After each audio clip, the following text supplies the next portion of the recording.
hello, welcome back to episode 2 of our podcast BTS. यहाँ हम करते हैं design के चर्चे.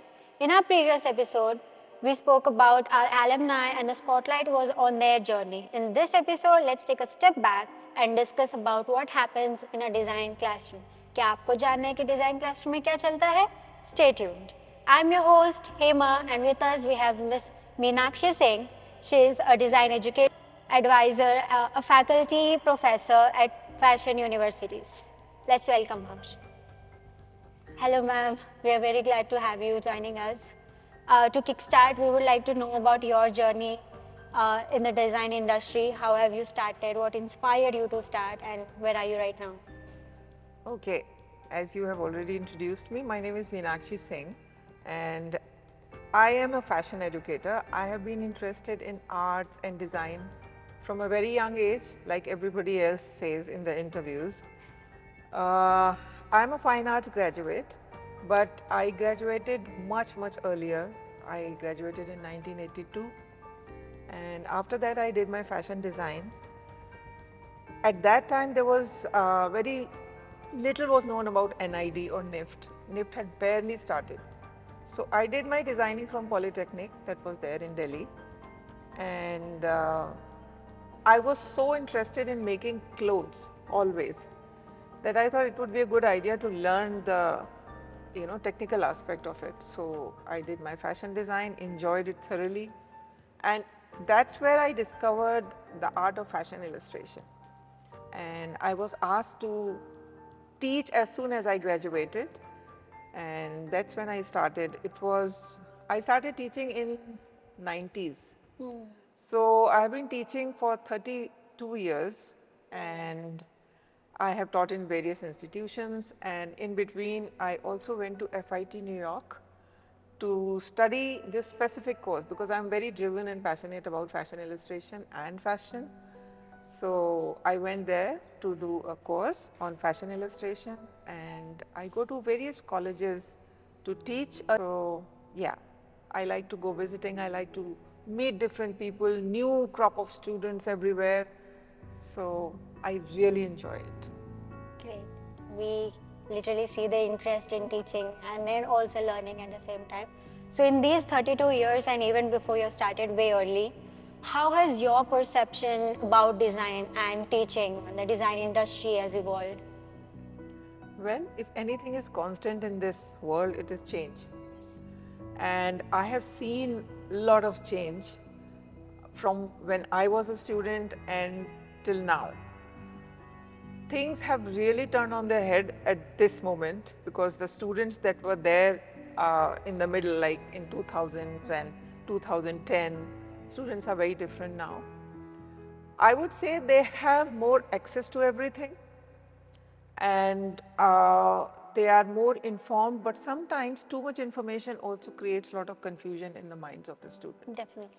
So when things were spelled out to them, they were clearly laid out that this is what you have to do, this is the path you have to follow. There was no confusion.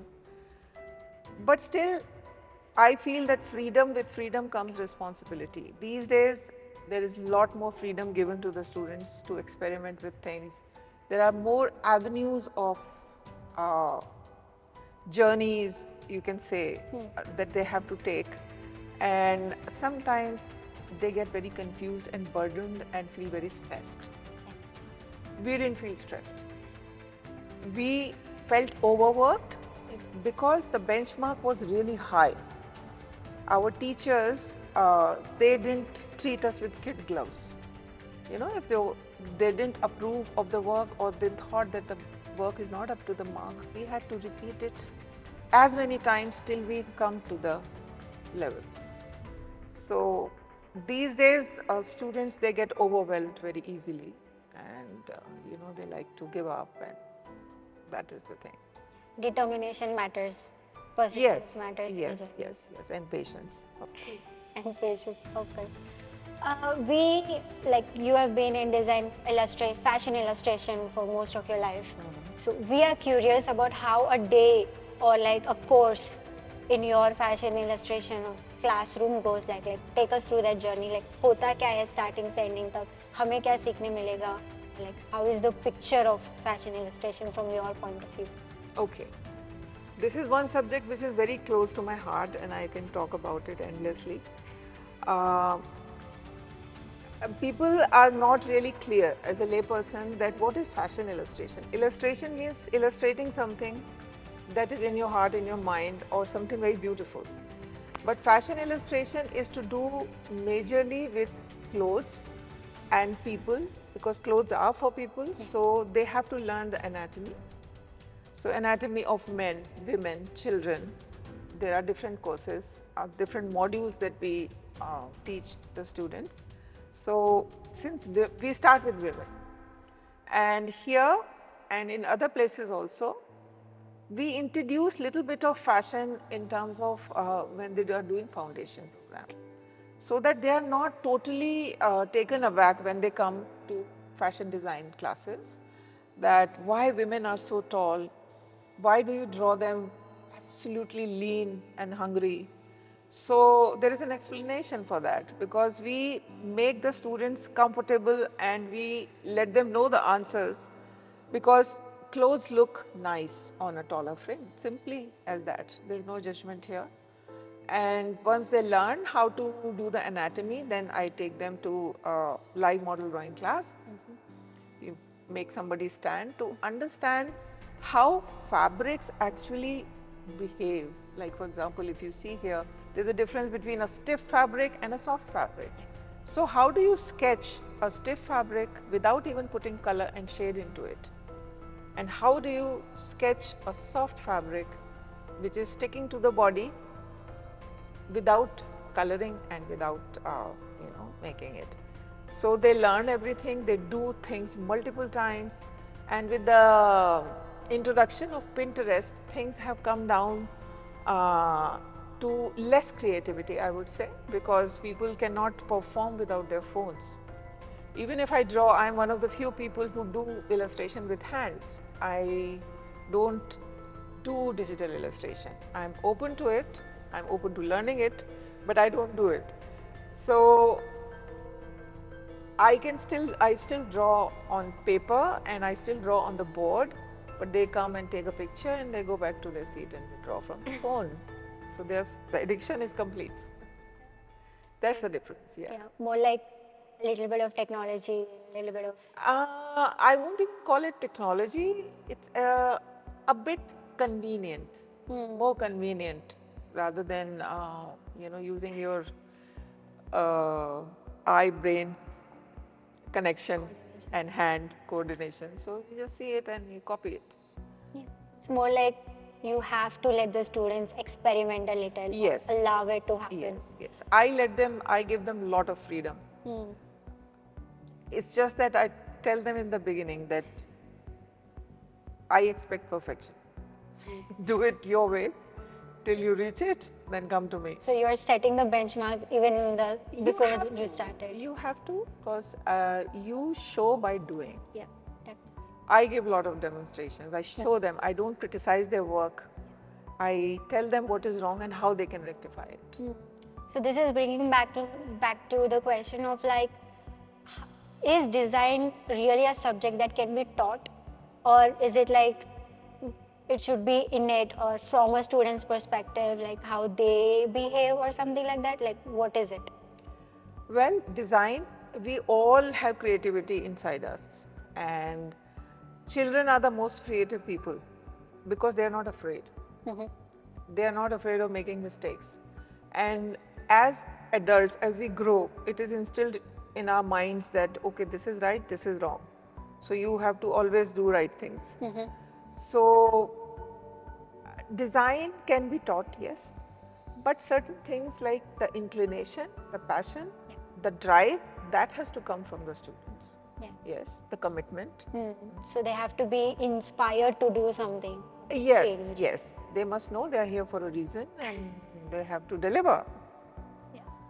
So like in all the journeys, if there are like one or two things that you have to change in the design education, like considering you have 32 years of experience, what are the two things that you would change for this generation? First of all, less screen. and doing things by hand. And then if you have to do a multiple of that, or you have to speed up the process, or you have to make multiple copies, then use digital tools to help. Not just depend totally on the internet and other things. One thing that I would like to recommend to all is going deeper into things. Don't just scratch the surface. Whatever is being asked of you, just dig deep and find out why. Ask questions. People don't communicate, students don't communicate these days. They are happy to just get the instructions and just follow them, if at all. But they don't ask questions. The conversation has to be two-sided. Definitely. And what is one or two things that you do in your class to at least force them or a little to speak up or just do things? Well, I go to each and every student. That's what takes so much time. I'm totally involved with my student. I know each and every person's work. I have 45 students at the moment in my class. But if somebody else makes somebody else's drawing, I can tell that, okay, you have taken help from this person. Because I recognize each person's hand, because I go, I see their work, I give my suggestions, and I always appreciate what they do, and I always appreciate when they improve. Yes. So apart from all the tools and all the softwares that we have that can help in illustration, what are the couple of things or couple of skills that you want the students to learn, but most of the time they try to neglect it, or they just don't want to get into that area? Like that. Yes, I can tell you about it. There's a very important but very basic thing called a learning diary. So learning diary is the first thing when there is a jury going on, or whenever somebody wants to assess your work. That is the first thing as a juror I like to see. Where is it going? What have you done? Apart from what has been told to you, did you do something extra? So drawing random things in that becomes your resource. If you don't have a Pinterest, if you don't have internet, just open your journal and there are a million things to take inspiration from. Yeah. So maintaining it, recording everything. Yes. Analog. This brings us back to, like, if I, as a non-fashion design student, still want to get into design and illustration, what would be the quickest steps for me? Well, there are no quick steps. It has to be done gradually, and you have to learn A to go to C. So practice makes perfect. That applies to everything. Yeah. The more you sketch, the more you loosen your hand, and more you see, you look around. It's very, very important to connect with art, literature, music, fashion, everything. Not only in terms of assignments, that you are given a project, now go do the research and present your work on the computer. No, you have to live it for some time. Be there and watch movies together with your classmates, and then there has to be a discussion about what happened there, what was the clothes, what all do they remember, what is it that registered with them and stayed with them. Observation. The power of observation is very, very important. That's something you saw somewhere and it stayed with you, and how have you translated that into something else? Storytelling is the buzzword these days. Everything is about storytelling. But the real storytelling is when you connect the dots, when you connect a product in terms of different aspects, from inception, sketches, patterns, finding the textiles, stitching it, and then somebody wearing it and doing the ramp. So that is what I think. If you are a recruiter and then trying to recruit the young designers right now as interns or something, so what are all the skills that you will look for in them? May not be exactly digital work or their work, but something additional. Yes. I think a very important thing that students need to understand right from the beginning, and in every aspect of life, is time management. They are always lagging behind in the deadlines, doing work at the last moment. You can't produce your best work like that. You know, sometimes you can, but not always. So give it time, patience, and understanding the brief. Do you understand what the other person is saying? हमने आपको कहा कि आप एक capsule collection बनाइए Rajasthan creation के ऊपर, राजस्थान के फैब्रिक्स के ऊपर. आपने सारे सिर्फ लहंगे बना दिए वेडिंग के, उसमें वो कपड़ा दिखाया. I never asked you to do a wedding collection. So understanding the brief and delivering it on time, within deadline, and defending what you have done. Be strong about whatever you have done, because you've done so much research, you have taken into account every aspect, so you don't start anything vaguely. Oh, if somebody asks you for a design explanation, you say, this is something sort of that. That shouldn't happen. You should be crisp, clean, clear. So you This is- need to yeah. find your own story Yes. to present. Yes, story should Presentation be told. matters. Yes, presentation matters, story matters. How did you reach there? You went to some village, you went to eat with the locals, somebody served you mutton curry made in mustard oil, and you spilled it on the kapda and all that. So stories, they are great stories. Yeah. But it's an art to tell the story, definitely. Definitely. So, considering your experience all over the years into art, fine arts, and then design, and then fashion, illustration, so what do you think is the relation between art, like proper fine arts, and the fashion industry right now, or illustration that's Well, happening? illustration is a very, very specific part of it. But art and design is in our everyday life. You look at the camera, the strap. Somebody has thought of that multicolored strap. Yeah. So that is art in everyday use. So there's a huge connection, and as artists, they present the picture or paint the picture more realistically. In fashion, we have a bit of a fantasy. And that is the misconception that students come with. They think fashion is all about fashion shows and models and backstage and coffee, and that's it. Fashion business is very, very hard, and it's very technical, and you have to work a lot. Because if you want to instruct somebody, you should know everything. Only then you can tell whether he has done a right job or wrong. Yeah. So, like a little funny question, Yes. or more like a question that you can just chit chat on. So, what is your favorite fashion trend right now, or like all over the years?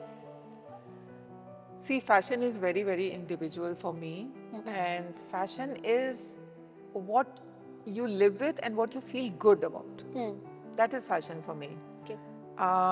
Just because the trend these days is wearing those thick floaters, I won't be seen dead in them, because that's not my style. But that doesn't mean that it's not comfortable, it's not likable. So fashion keeps changing. For me personally, I feel that fashion should be able to enhance you, make you happy, and when you wake up in the morning, you should look forward to the day. Oh, I have to go out to my college, and now I'll dress up like, I'll wear this, I'll wear that. Be excited about clothes, because your clothes are who you are. Definitely.